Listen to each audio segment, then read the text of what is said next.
Tudo bem, pessoal? Hoje comentário sobre Mega Tubarão 2, filme dirigido por Ben Wheatley, sequência do filme de 2018, que conseguiu um bom resultado de bilheteria na época, que teve também muito destaque na China. Existe um aparato de produção e financiamento local que foi expandido agora com essa sequência. É uma tentativa também de lidar com o que Hollywood gosta e com o que o público chinês quer assistir. Então o período atual é muito competitivo, mas eu acredito que Mega Tubarão 2 vai conseguir pelo menos um bom resultado de bilheteria. Já o filme é uma outra história, porque o Ben Wheatley começou a carreira dele no cinema independente, teve grande repercussão e ele está fazendo essa transição para filmes mais comerciais, com apoio inclusive de grandes produtoras e distribuidoras do mercado. Perfeito, tudo bem. Nesse caso de Mega Tubarão 2 é difícil, inclusive, entender que o Ben Wheatley, que já priorizou cenário, já priorizou personagens, que aquele Ben Wheatley antigo é o mesmo Ben Wheatley de Mega Tubarão 2. Em um momento parece até que Mega Tubarão 2 é resultado de uma produção em que todo mundo estava se divertindo, só que aplicado para o longa-metragem isso ocorre só nos 30 minutos finais. Até chegar nesses 30 minutos finais também é complicado porque o filme ele é cansativo.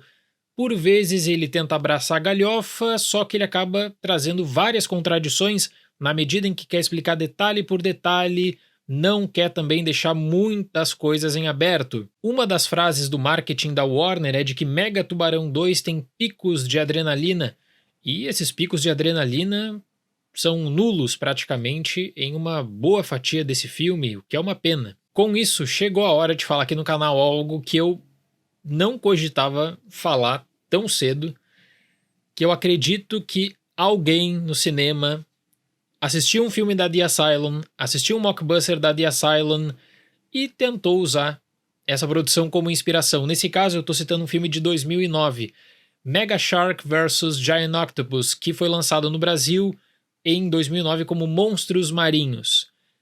Esse filme teve uma repercussão inicial da galhofa, do absurdo, produção de baixíssimo orçamento, atuações precárias, que você pode levar pro tão ruim que é bom, pra galhofa pura. Eu suspeito que o Sr. Ben Wheatley assistiu esse filme citado, desse Mega Tubarão contra o Polvo Gigante, e ele pensou, vou levar isso pra franquia, aí a franquia Mega Tubarão, porque existe um referencial ali que, olha, quem assistiu a produção da The Asylum, e eu me lembro que eu assisti na época por conta da repercussão, vai com certeza traçar alguns paralelos. Existe, claro, desde a década de 1970, com o sucesso instantâneo de Tubarão do Spielberg, um referencial para você acabar trabalhando com o tubarão no cinema para a tensão, para a ameaça, para o terror, para o pânico.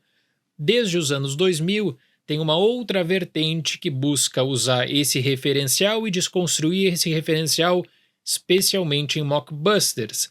Nessa galhofa, onde você não vai ter um grande investimento e tenta compensar na diversão. Teoricamente, Mega Tubarão 2 quer entrar nessa coluna da galhofa, do absurdo, de que não pode ser levado a sério. Só que, como eu disse, existem contradições no próprio texto. O roteiro é muito ruim, mas existem contradições na medida em que existe todo um bloco de explicação inicialmente.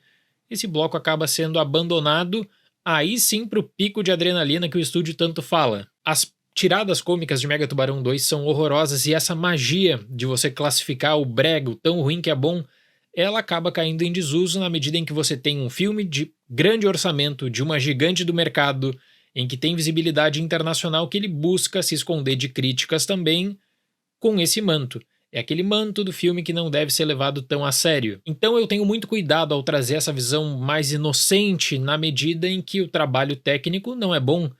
Existe um trabalho técnico aqui que deixa muito a desejar em diferentes áreas. Se tem um ponto positivo da aplicação dos efeitos, por um lado, tratamento sonoro é horrível.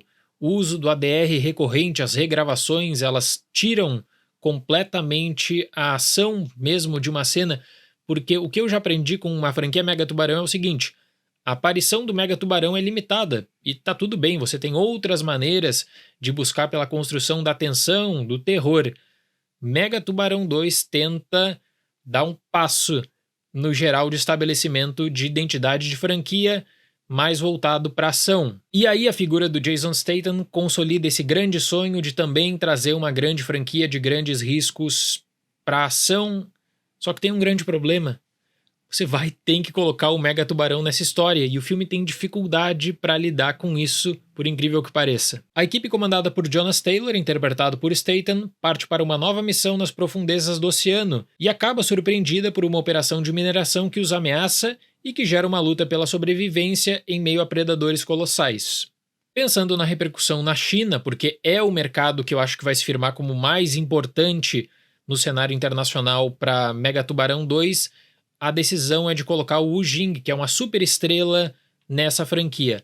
Então, nesse sentido, também existe um plano de dar mais visibilidade para o ator. O filme, então, tenta elevar a importância do personagem dele a partir do momento em que existe um vínculo direto com o personagem do Jason Statham. Só que Mega Tubarão 2, como eu falei, tem um começo maçante e o público precisa lidar com várias questões sobre pesquisa que acabam abandonadas na metade final do filme e que gera o caso constrangedor de tramas secundárias que são explicadas inicialmente e que são totalmente abandonadas apenas para aumentar a sensação de risco. Nesses casos também existe aquela corrente tradicionalíssima de pegar humanos para fixar também uma dinâmica de perigo e antagonismo, e isso acontece em Mega Tubarão 2. Só que o cenário do caos, da confusão dessa produção, ele acaba ficando evidente numa transição do fundo do oceano para céu aberto, em que aí a ficha parece que cai.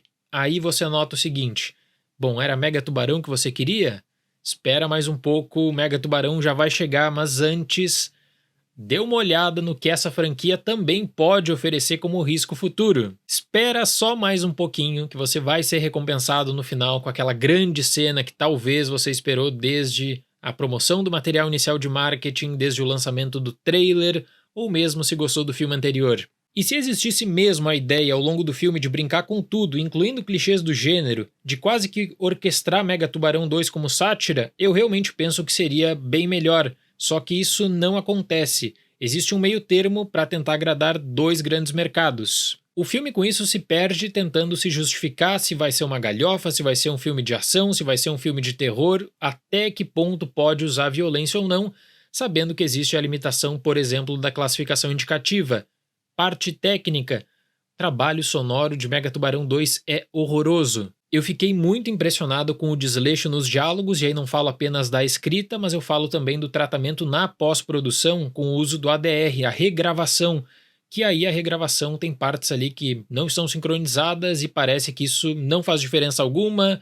É o filme, tá ali, aceita. Na divisão de atos, você vai ter uma passagem fechada para o fundo do oceano, em que vai precisar de muito complemento gráfico para tentar trazer essa credibilidade forçada na introdução, que é tão estranha, inclusive, para Mega Tubarão 2, o cenário a céu aberto, com diferentes ameaças, com o antagonismo, também com algumas mortes, para cena final, que seria, eu acho que a cena que todo mundo esperava de Mega Tubarão 2, que é aplicada para 30 minutos só. E o que eu acho que o público queria assistir de Mega Tubarão 2 está nesse trecho, por isso que eu digo que se eu tivesse que escolher assistir um mockbuster de Tubarão da The Asylum ou Mega Tubarão 2 novamente, preferia, nesse caso aqui, só nesse caso aqui, assistir um projeto da The Asylum. Porque todo o potencial da mega produção, que sim, tem muita grana para investir, tem muita grana para aplicação gráfica, ele tá limitado nessa coisa de que, olha, só mostra ali alguns predadores e tá tudo bem, o público vai gostar.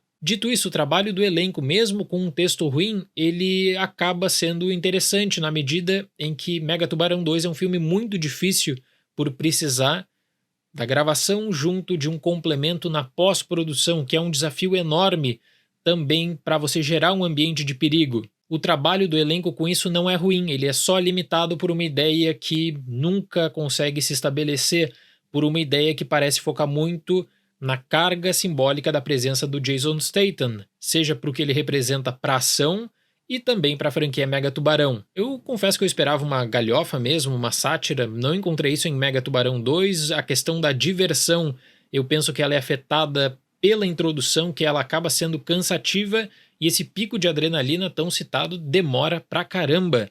Para Mega Tubarão 2, nota 3. Eu não gostei do trabalho do Ben Wheatley em Rebecca, não gostei agora em Mega Tubarão 2, em que você não consegue perceber mesmo a identidade do Ben Wheatley como realizador para esse filme, e poderia ser aplicada quanto à questão da violência, ainda que com o limitador, como eu disse, da classificação indicativa. É um filme bem fraco, mas que ainda assim eu penso que vai ter um excelente resultado de bilheteria. Existe a ampliação de um vínculo com a China que vai garantir o sucesso por lá, e eu vou discutir sobre isso aqui no canal também posteriormente. Certo, pessoal? Muito obrigado pela atenção, até mais e tchau!